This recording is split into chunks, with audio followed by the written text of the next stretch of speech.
I firmly believe that the CEO is the biggest threat to the business. The ugly reality is if you want to scale a business, you have to sacrifice something because there's ultimately people who are willing to do that. Most likely you are not the best at what you do. And so operate that way, right? Have that always be chasing, always be the challenger brand, regardless of where you are in the journey. I've always believed that we pursued a incredibly client-centric business model, that the rest would work itself out. The only regrets I have are actually when I've said no, because ultimately I've usually lost that whole business.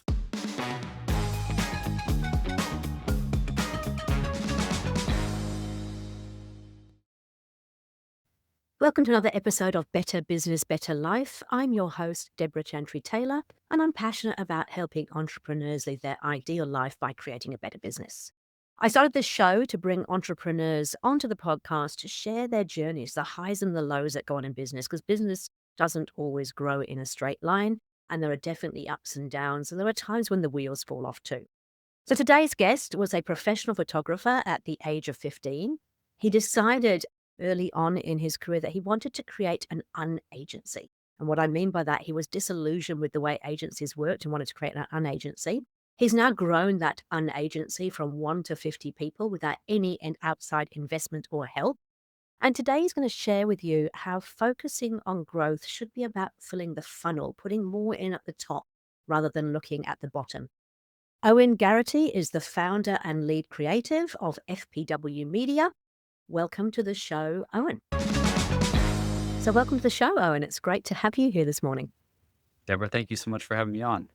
Absolute pleasure. Hey, look, I'm really excited to have a chat to you because we did a quick chat before the podcast, and your story is quite interesting in terms of how you have turned the whole agency world on its head. So, but you weren't an agency owner in the beginning. Tell me a little bit about your journey to get to where you are today. Yeah, there were many years actually where I said I never wanted to be in the agency world at all. So it's funny how things work out. But I had a really non-traditional upbringing. I started doing photography professionally when I was about 15. And so by the time I was out of high school, I was already working with a bunch of larger brands. And so I was in rooms with their agencies and working in some cases directly for their agencies, and saw an opportunity that there was a way to do things differently. And I think agencies in general have a relatively poor reputation. Mostly it's earned, right? It's righteous that they have a poor reputation because for the most part it is a less than optimal experience for the client. And so photography, I'm going to have to explore that a little bit because I'm a photographer, an amateur photographer myself. But what was it that you loved about picking up a camera? So when I was about 11, I got into a summer camp that one of the components was darkroom photography, black and white darkroom photography. So I'm only 35, so I'm probably one of the last people to actually get that experience, at a young age relatively. And so that's how I learned to shoot, was going out in the day, shooting a roll of film, bringing it back and waiting for it to develop in the darkroom. And that whole process of having to be so incredibly intentional about what you're putting in frame, I just immediately wanted to do that. I went home and asked my parents to buy me a camera, and they were a little bit, like, what? And then from then on, I had a camera everywhere I went and annoyed everybody in my family and perfect strangers to take their picture. Awesome. And my father was actually a professional photographer. He used to do wedding photographs. And I remember being in the dark room with him and kind of seeing him do it. And it was interesting because obviously these days with digital cameras, we can shoot 100 shots and hopefully one of them will be okay. Whereas, as you said, you had to be super intentional back then because you even had to apply filters on the camera. And so therefore you would sometimes take 2 or 3 shots on the same frame in order to create a filter effect. Whereas now we've got iPhones that do a better job. Absolutely. It's quite wild how much it's changed. And I think in some ways it's too bad, right? That, people who are of the younger generations really won't get that delayed gratification experience of, did I even get the shot, right? Immediately. And I'm guilty of it just as much as anybody else. I'll take a bazillion photos and then just pick one. Yeah, fair enough. Okay, so now you have an agency. How many people have you got in the agency now? Just under 50. I'm just under 50. And you went from being a one-man band to being 50 people without taking on board any kind of investment. So you pretty much bootstrapped it and built it from the ground up. Is that right? That's correct. Yeah, we didn't have any outside partners. We've had a couple of lines of credit along the way, from a financing perspective, but we've done it all ourselves. We've rolled our profits back into the business and bootstrapped it from start to finish. Wonderful. So that must have been a hell of a journey because I mean, having built a couple of businesses myself, it's not quite the beautiful S curve that we get taught, right? Where everything just goes smoothly and everything's great. It is a little bit more challenging than that. So would you like to share some of the stories? And also you talked about the fact that you didn't want to be a traditional agency. So I'd love to hear what you have created. I remember one of the really things that stands out to me was when we first got our first commercial space. So in the beginning, it was just me out of my apartment and then out of a garage. You slowly, it was a tiny room and then it was a slightly bigger tiny room. But eventually it got to the point where we needed a commercial space. So we found about 3,500 square feet of warehouse space that was, affordable ish. But we, I had probably 4.5 months of rent of a 12-month lease when we moved in. So it was, a couple of desks and that's about it, right? Some cameras. And so it was, it was an echo, hello, hello, hello, right? It was kind of comical in how bootstrapped it was. And I remember sitting in the warehouse the first day after everybody that, friends and family had helped me kind of get moved in, done some painting, done some things. And I was looking around and I was like, whoa, I better make this work because it's got to work. Right. And so then from that next day, it was just that mentality of like, this is going to work. And, it did, but it was definitely a very twisty road along the way. How we eventually got into more of the true full agency work, 'cause we started just photo and video. And so it was just that. And the goal was never to become a full agency in the beginning, right? In the very beginning, it was like, we're going to do the photo and video really well. We're going to integrate with agencies. We're going to do all that. Well, as we got more into, like I talked about earlier, as we got more into working with these other agencies, it started to become obvious that our clients were not being served well, right? Like we had video clients, we had photo clients, and they weren't being served well by their traditional agency. And so we started to raise our hand and say, "Hey, we can help you with that." So one of the very first projects, we had a client who was really happy with the shoot we had done and they needed some promotional graphics to go along with it. And they said, "Do you guys do design too?" And I said, "Yeah, absolutely." We'd never done as a design project professionally. Like I knew how to use stuff and so forth, but just that mentality of like, yeah, we're gonna say yes and then we're gonna go figure it out. And we just continually did that as we built the business. And so that, we went outside to hire contractors or to people we knew that could help us out on a per project basis. And so we were able to scale quickly without adding a whole lot of headcount. It's an interesting thing because I think, in the beginning, well, I remember doing that. I actually had an event center in Auckland and you talked about having, your 4.5 months out of a 12-month lease. I actually signed up to a 3-year lease and literally had no money in the bank and thought, but I knew I was getting like 4 months free rent. So I had 4 months in order to basically take this empty space, create an event space out of it and make money from it. And it's amazing how that pressure can be good and bad, but it certainly gives you the impetus to kind of go, right, well, I've got to make this work because this is what I've got to do. There was nothing else left to do. But we do tend to say yes to a lot of things in the beginning that maybe we shouldn't say yes to. I'm wondering if that happened at all in the business because, yeah, it's great to say, yes, we can do that and we'll find somebody. But was there ever a time when you went too wide? As far as on the client side, I actually don't have very many regrets as far as saying yes. The only regrets I have are actually when I've said no, because ultimately I've usually lost that whole business. The one time I said no because I thought we were a little too far over our skis, so to speak, we then actually lost the majority of that business. What I would say though is that I've said yes to people internally about things along the way that I've regretted, right? I've let people run with too much rope or not enough. And so really the saying yes to things I shouldn't have has all been internal and not so much external. And again, that's an interesting sort of concept, isn't it? Because I know that a lot of business owners listening in will say that they've probably done the same thing. They've given somebody too much leeway, not being very clear about what they expect of them, let them kind of just run with it and then realize it wasn't a great idea. Is there any sort of specific examples you could share around that where perhaps you, because I think it always comes back to us as the leaders is that we haven't been clear about what the boundaries are and what we expect. And then we get disappointed when people don't do what we imagine that they should do. I think the biggest thing for me that as I look back is that I should have trusted my gut in a lot of situations that I didn't, right? I knew that somebody was wrong for the organization or that the way that they were pulling things was not what I wanted to see. And when you're a young leader or just a newly promoted leader, right? Maybe it can look at all different sorts of ways.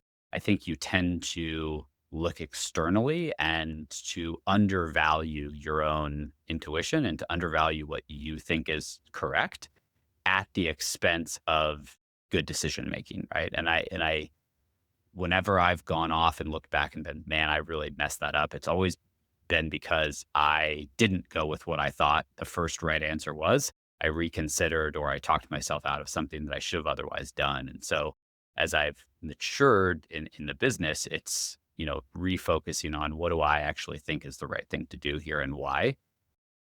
And ultimately, if that then turns out to be wrong, it's a lot easier to live with than going with the crowd or consensus. I think that happens a lot in life, doesn't it? We still have this thing about we kind of, the comparison thief for joy. You look around and kind of go, well, that's what I have to do, or that's what you should do. And people often will tell you, you need to do this, you should do this. And actually it's about what works for you and what works for your business. But I'm really keen to understand, how did you get the clarity on what you wanted to build and how did you bring the team on board with what you want to build?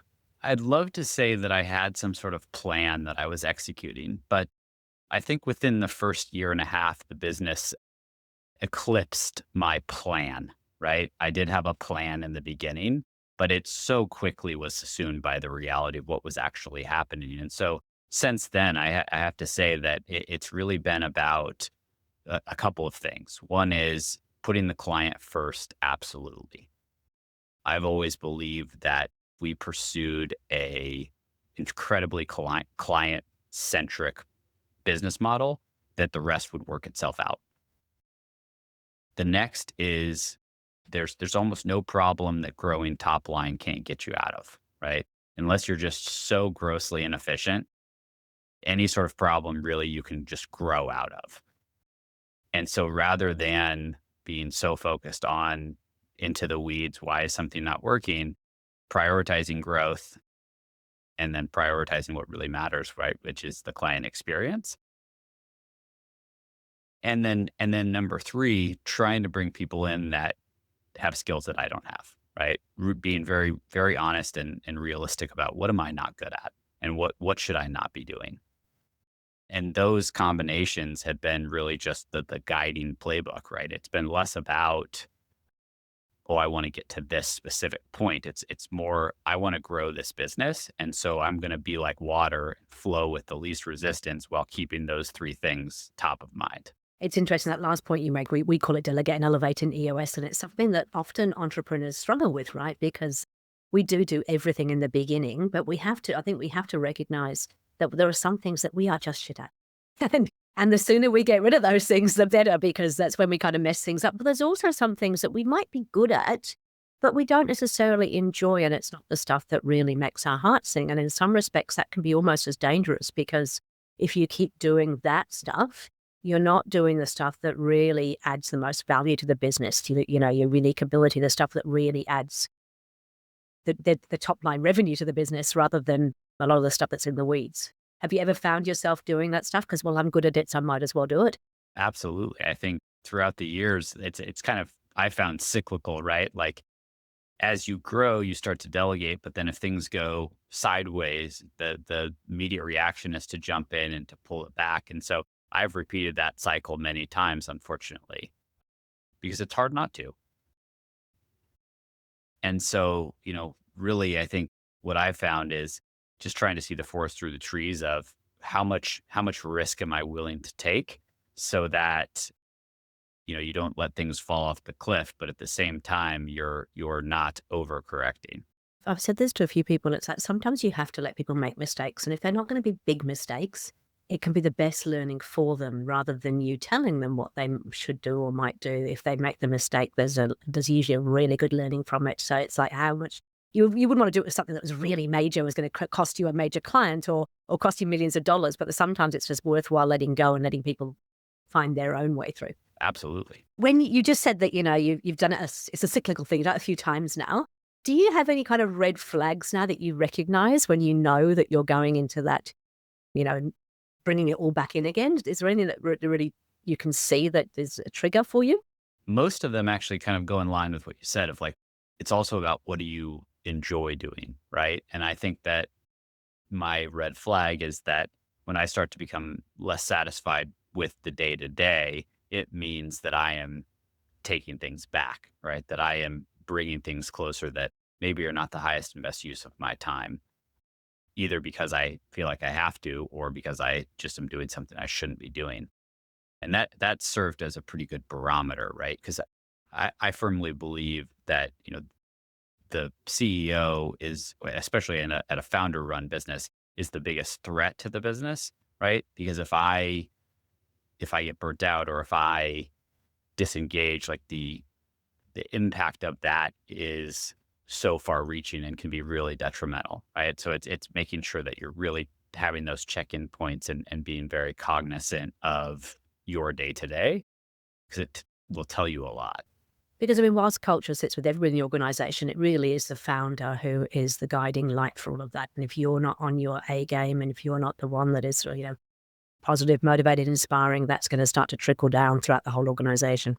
Yeah, and to be totally honest, like I'm really good at the vision culture. I'm really good at this is our growth story. This is what we're going to go do. We're going to be amazing from a client services perspective. I am not that good at celebrating internally, right? I am not that good at saying, wow, we did such a good job here, right? I am very problem motivated. I am very growth motivated, but I have a hard time stopping and saying, yeah, let's take a round of applause for ourselves here. So constant struggle there. And I think that's of most visionaries, to be fair. We are very, very good because we're self-critical as well as critical of others, but we are very but we're always looking for the problems we can kind of solve rather than actually celebrating the wins. And I see it so regularly. It's like, come on, the scorecard is a classic one, right? It's like as soon as they're red, it's like they're jumping in there and wanting to get it solved. But what about when we hit green? Shouldn't we be going, yay, that's awesome, team, well done? And we forget to do that a lot, I find. I think most of us just say, what's next? Let's go. Yeah, I want to go back to something you said a moment ago about, increasing the top line revenue can actually solve most of the problems around growth. And it is interesting because what tends to happen, particularly when times are a bit tough, people kind of get really into the weeds around where can we save money? And I'm the exact opposite. I always say, how do we grow the top line? Because as you said, unless you're completely unprofitable or completely inefficient, then in reality, it's bringing more money in is the easier thing because the little cents that you save are not going to necessarily make a big difference, but getting a brand new client that's worth hundreds of thousands of dollars makes a big difference to the business. Yeah, absolutely. And I think that it's sort of, especially if you listen to like people online, right, who are, business coaches or whatnot, is I think people try to overthink it, right? Where, obviously EOS relatively familiar with that. It really is a very simple system and process at the end of the day. Well, there's a reason for that. I mean, business as a whole, while incredibly complex in some ways, is incredibly simple in others. It's a funnel, right? Comes in at the top and it gets skinny and then smaller amounts come out at the bottom. And so as long as you have that shape, right? As long as you put more in at the top, more is going to come out at the bottom. And so what I found is that it's so easy for leaders to get so focused on how do I save this little thing here or that little thing there. And it's like, no, I don't want you to think about that at all. We can get there. But right now, I want you to think about is how do we get more up here, right? Because our system is efficient enough that we will still get more at the bottom. And so I just think that most businesses, especially on the smaller side, lose sight of that very quickly to their detriment, right? Like I know other people who have started companies around the same time I did, and they're still a lot smaller because they haven't prioritized that way of thinking of the growth is what brings opportunity. If you're not growing, you're dying, right? As a business. And so just embracing that and institutionalizing that becomes really important. And you've got to bring your team on the journey with that too, because what we tend to forget as visionaries is that these people, that they haven't run a business, they're not familiar with the way a business works, and simplifying it down. And I use the funnel concept a lot. It's like, it is that simple. Business is a game. I always say it's a game. It's a game. It's got some rules. We know how to play. We know how to score goals, but we just need to make sure that we're continually sort of feeding that funnel so that we get the bottom line output from it.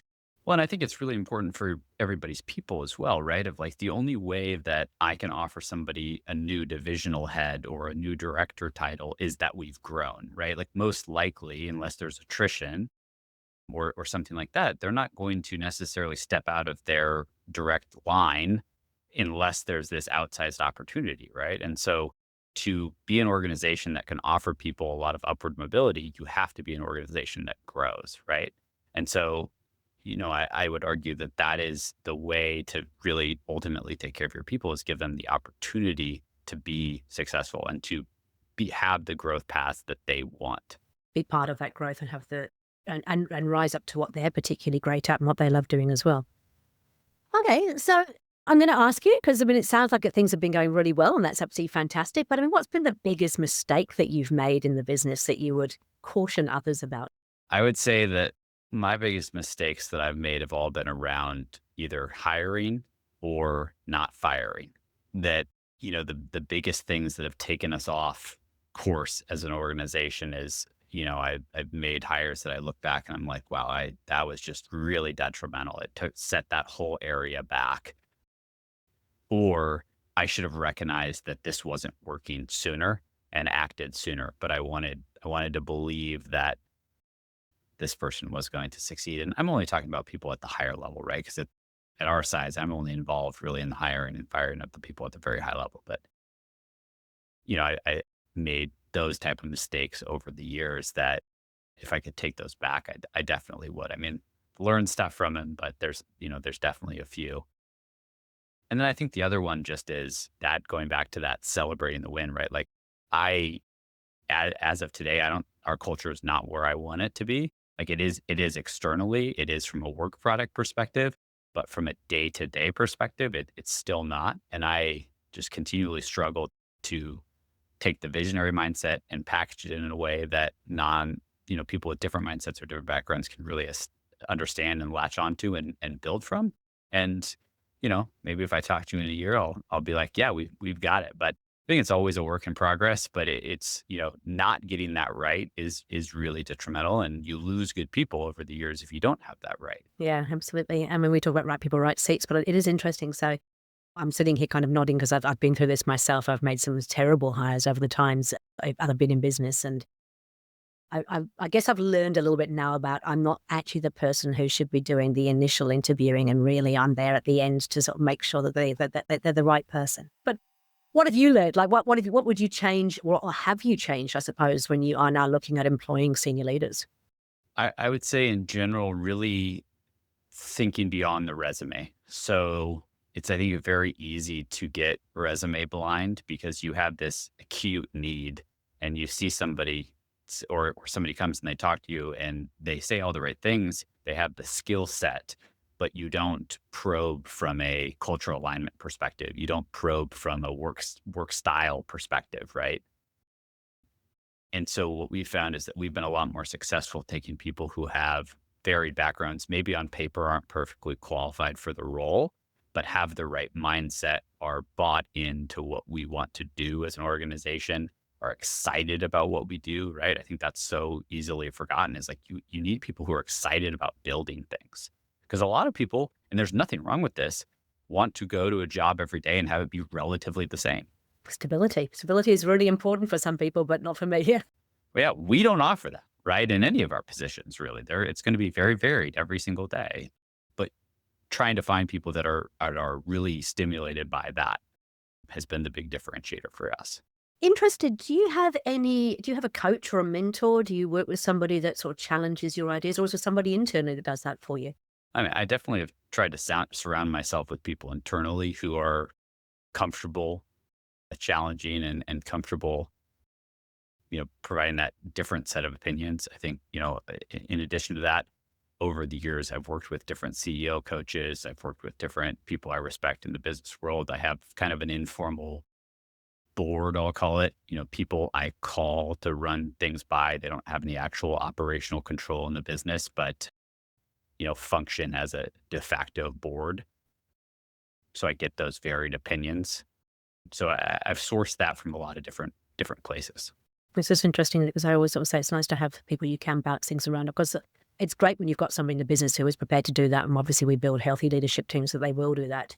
But they are still in the same environment as you. And sometimes having somebody from a different environment can be really helpful just to see, yeah, above the trees rather than seeing the woods.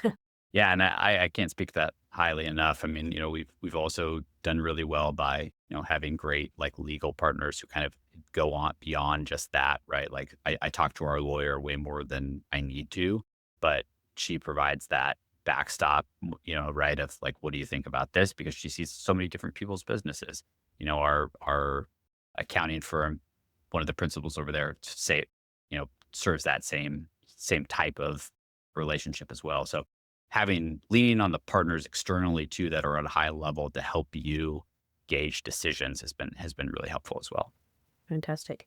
Now, in a fast-growing company, as you said, there's a real danger that the wheels can fall off because you are moving at such a fast pace that maybe everybody isn't keeping up with you. How do you keep the team up to speed? I always use analogies of cars, but how do you make sure that you take the car in for a pit stop and make sure it's performing the best that it can? How do you do that with your team? Yeah, well, I love the car analogy. My thing is always I'm fine with a wheel falling off. We just can't have more than one, right? Like a wheel can be off at any given time because that's just the reality if you want to grow fast, right? That's how it works. But we need at least three on the car to keep us going down the road. And so, we've developed some different internal tactics. We have a internal company newsletter, which for a company of our size is kind of unique, right? Usually you do that when you're a lot larger. And so we found that helpful. Our whole tech stack is, relatively communicative, right? There's a lot of information that's accessible to a lot of people. But I would say that that's also one of our biggest challenges on an ongoing basis. We're in the middle of some level of reorganization right now, and we're struggling to keep up with communication, right? Like to get ahead of it, to make sure that the people that are affected are told, are bought in, are consulted. And, we don't always get it right. It's a challenge. But you meet regularly with your leadership team, and I'm guessing they meet regularly with their team. So, I know one of the agencies I work with over in Auckland, they have like a pod structure. And so they've got people who are working together in cross-functional pods that they're meeting on a regular basis.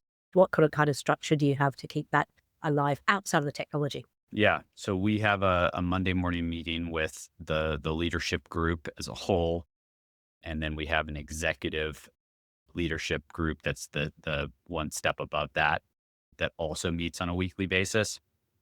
That's my senior executives, the VP level. And then each team has a regularly scheduled meeting, right? An all team stand up where they're discussing the pertinence of what's going on. And we want to make sure that everybody can answer some really basic questions of like, what's important right now? What should I be working on? What does success look like? And just really unifying about, at least at the very basic level, are we all moving in the same direction? Or to use a sports analogy, if we're on a field, are we all playing the same sport? Because I think every business is, especially any owner or senior executive, has experienced this feeling where it's like, yeah, we're all in the field, but somebody's playing rugby, somebody's playing American football, and somebody's playing hockey, right? So it's like, you know, Yeah. So, okay, that's another thing come to mind for me. So this whole senior leadership team versus leadership team, because I've had this when I've worked with companies that are growing, and in the beginning, their leadership team, and I use that in quotes because it's certainly other terminology, is really an operational team in terms of it's wide. There's lots of people on there, and it's really getting into the weeds of the day-to-day operations. And I always see over time they realize that really a senior leadership team is more like an internal board. It's a bunch of people who are representing major functions, but they're looking for the greater good of the business and the long-term viability and sustainability of the business. Can you give me a little bit of what do you see the difference between your senior or your executive leadership versus your leadership team? yeah. So just that you hit the nail on the head, which is the executive leadership team needs to have a vested interest in the overall performance of the company, where the next level down should be focused on primarily their area. Now, we take that a little bit step further of we really try to instill in everybody that if you see something outside of your area and you are a senior person, you need to address it. It's not, that's not my area. I'm not concerned about that. If you know it's not what we're trying to do, you need to jump in and fix it if you're there. But I think it also has to do with, aligning compensation, right? Making sure that the incentive structure is set up that the senior level, it's the entire company performance, where at, the lower levels that it's a little bit more tied to what is directly in those people's control. Perfect. I love it. Okay, another question for you, going off a bit of a tangent, but we've talked about some of the challenges you've had. What's been the biggest success you've had, and why do you think it was a success? It's hard for me to pick one thing, I guess, but I would Oh, say that's that good. just yeah. Well, like I said, we escaped my initial plan in a year and a half, right? So everything since then has been a success in a lot of ways. But I would say that the biggest successes that I hold close are, having whole divisions that I didn't envision, right? Like having whole areas of the business that have been created because somebody came to me and said there's an opportunity here to do something. And I was able to trust them to go and execute. And obviously with help and all that. But to see the business outstrip just my individual vision is probably by far the most fulfilling part. That is awesome. So but you mentioned the word trust, and I suppose that's probably come over years of working with people. But you want to have a leadership team that you can trust and who is thinking of the bigger picture, that can actually go, "Hey, what about this? Well, here's an opportunity. This is what it can do." How have you built trust? Because it's hard to let go, right? As a visionary, it really is. I mean, it's you have a vision, you know what you want to achieve, and some of us can be a little bit control freaky-ish. So it's like, what do you do? How have you managed to build trust and so you actually can let go and let them run with it?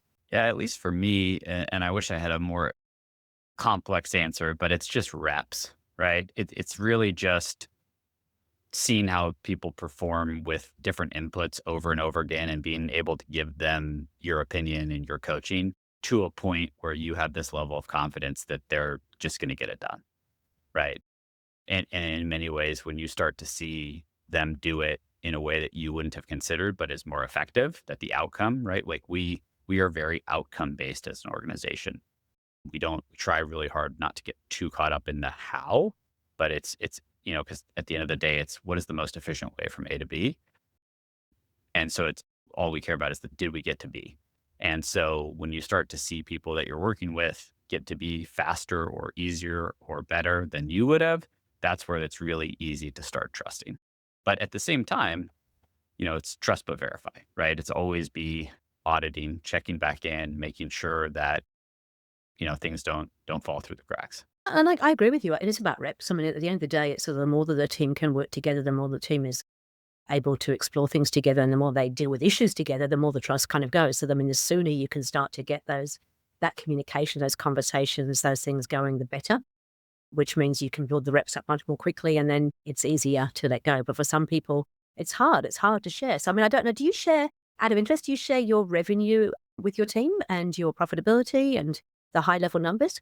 Yeah. So it depends on what level. So we at the executive level, it's open book. So if you're an executive, you see everything. There is no I see this, you don't see that. And then it goes down from there. So if I am just a entry level team member, I am going to see numbers at least twice a year that are percentages against budget. I'm going to see we're X off from budget. I'm going to learn a little bit about the level of profitability, but we're going to talk about them in percentages, right? We're not going to talk about them in hard numbers. Now, we are going to talk about them in number ranges. So, like, you're going to have an idea, relatively speaking, but you're not going to know the exact numbers. And then as you go up the management level, you're going to be given more and more information, right? So, really trying to make sure that the information is in line with what people need to do their job effectively and are also able to process and understand. Yeah, that makes sense, because I know a lot of people, a lot of owners really are nervous about sharing numbers, but I think if you don't share the numbers, people don't understand. You've got to bring them on the journey to understand how a business operates, and let's face it, a business has to be profitable to operate. So knowing what, but I love that earlier on you spoke about it isn't about profitability just for the owner, but it's about being able to grow the business, reinvest, so you can actually then create a better pathway for people going forward. Yeah, and one of my executives on the operational side, I think, I can't remember exactly what she said, but it's, we try to share the numbers with the level of context. So like we're willing to share almost anything as long as we believe that that job has the context to do good with the numbers, right? And what we found is that, if I'm an entry level person who just started, I don't have the context to understand the full numbers, right? That's actually more distracting for me than helpful. But as the context builds, we're able to share more and more. I love it. I think that's really good. Okay, great. So what's next? Mr. Visionary, where do you see yourself going in the future? Yeah. So I have a couple of strategic acquisitions, that are bouncing around in the head. So hopefully we see one or two of those come to fruition. Outside of that, it's new service offerings, continue to lean really heavily into AI and AI adjacent services.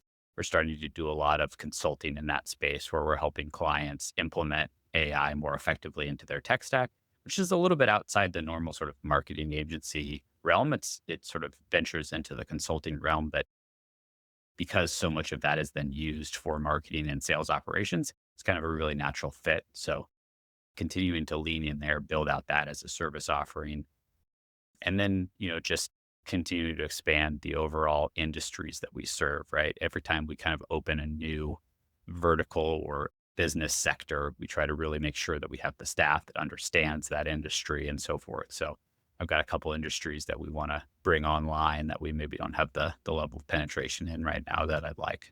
Tell me about your personal life, because often as founders, we can get obsessed a little bit with our work, and therefore we don't necessarily have time for the other passions and time for the other things like our family and our health and our hobbies. What does your personal life look like? Do you have a good balance? And when I say balance, I don't mean equal. I mean, does it work for you?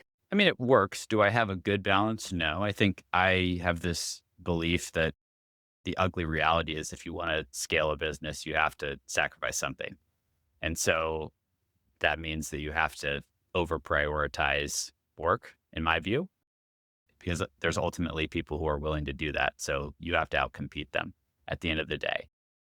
That doesn't mean that I'm miserable by any means, but I would say that, in general, you have to be willing to make that level of sacrifice, at least for a certain period of time. But for me, the balance comes from making a certain amount of time sacred, right? That, after about 7 p.m. before I go to bed, that's time that the phone's off. I'm just talking to my wife. We're checking in on how the day went. We're doing that. I'm very lucky in the fact that I'm married to somebody who's also very driven and understands that as a concept. And so she's very supportive in me pursuing, what really feeds me. So that's really helpful. That gives me that ability to do that. And then it's also just making sure that you're taking care of yourself, right? If you're going to try to really outperform at the office, you have to make time to do your saunas and cold plunge and eat well and work out and, do all sleep, right? Um, Sleep and then, have fun. But at the end of the day, I turned my passion into the job. So I don't feel like, oh, I have to go have four hobbies, right? Like I feel very, very stimulated and fulfilled in what I do.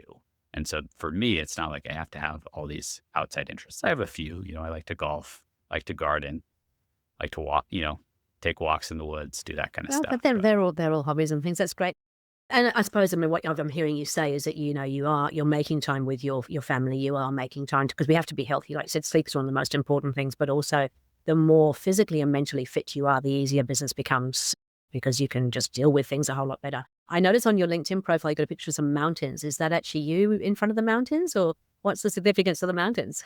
Yeah, I was out in Montana for a red camera seminar. And there I was on a break sitting on top of this SUV and somebody unbeknownst to me snapped this photo and I just loved it because it was just, out in the elements and Looks fantastic, I have to say. I'm a bit of a mountain girl and I love being out in nature, so it looks really amazing. Okay, I'm sure we could talk for hours. It sounds to me like you're really enjoying your business. It sounds like you've got some really good things going on there. I'm guessing if I asked the question, would you do it all again? It would be a resounding yes. Absolutely. Yeah, but what in terms of people listening in, because, the growth of a business is not all smooth sailing, and there's definitely things that happen along the way that makes it, challenging. I think we've all had moments where we've gone, "What the hell am I doing? And is it time for me to give it up?" And then we've all had the joyous moments where we've secured that big client, that big deal, or just got into a new market, mergers and acquisitions, those really fun times. But what would be the 3 kind of top tips or tools you would give to the listeners listening in who are perhaps building a business? So number one is make sure that you are taking care of your client, right? Or your customer or whoever it is. And I think that it sounds overly simplistic, but truly my experience has been that if you do that, everything else works itself out, right? Like if you are actually taking, because so many people don't, so many businesses don't, either because they don't want to, they don't understand their customer, they don't understand the client, or their ego gets in the way, right? I see a lot of, especially in our industry, a lot of egos get in the way of actually serving the client. And so if you can put that first and foremost, it's gonna everything else is gonna work itself out, right? Number two is don't let your ego get in the way, right? Most likely you are not the best at what you do. You might be good, but you're not the best. And so operate that way, right? Have that always be chasing, always be the challenger brand, regardless of where you are in the journey, because that continues to keep things moving in the right way, so to speak, right? And then lastly is, or at least for me, is just have that growth mindset, right? Like believe that you are running a business that is going to continue to grow. Because I think so many people will tell you, oh, that you should do this, you should do that, you should whatever, but try to cut through that noise and say, no, no, no, I am capable of growing this business. I have the skill set, or I will find the skill set, or I will hire the skill set, but I am going to make it true, right? That just that visioning of where you want to go. Because again, it's just a momentum thing. Like if every single day you're just working towards that goal, it's going to happen. And clarity creates confidence. If you're really clear about where you're going, then everything else tends to fall in place. I mean, I don't believe you write something down, it just happens. But if you're really clear about that's where you're headed, you just start to work with the things you can control. And lo and behold, the focus gets you to where you need to go in the end. Yeah, great. Hey, that's really, really helpful. I've really enjoyed talking with you. I'm really excited about your journey. I can't wait to see how it kind of continues to grow over the next few years. Thank you so much for your time, Owen. We're going to make sure we've got your details in the notes of the podcast. So if you want to get in contact with Owen, I'm sure he'd be happy to have a chat to you. Is there any kind of last parting words you'd like to share?